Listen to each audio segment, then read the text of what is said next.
Moon sale காலை 9 மணியிலிருந்து இரவு 12 மணி வரை ஜூலை 29 ஒரு நாள் மட்டும்.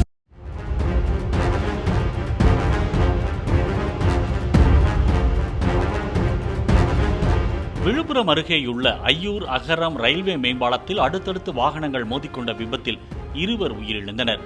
பாலத்தின் மீது பைக்கில் சென்ற 2 இளைஞர்கள் முன்னால் சென்ற லாரியை முந்த முயன்ற போது நிலை தடுமாறி கீழே விழுந்துள்ளனர். அப்போது பின்னால் வந்த ஆம்னி பேருந்து அவர்கள் மீது மோதாமல் இருக்க சடன் பிரேக் போடப்பட்டது. ஆனாலும் கட்டுப்படுத்த முடியாமல் கீழே விழுந்தவர்கள் மீது ஆம்னி பேருந்து ஏறியதில் ஒருவர் உயிரிழந்தார். அதே நேரம் பின்னால் வந்த கார் சடன் பிரேக் போட்ட ஆம்னி பேருந்து மீது மோதி அப்பளம் போல் நொறுங்கியதில் ஓட்டுநர் உயிரிழந்தார். பின்னால் வந்த வேன் கார் மீது மோதியது.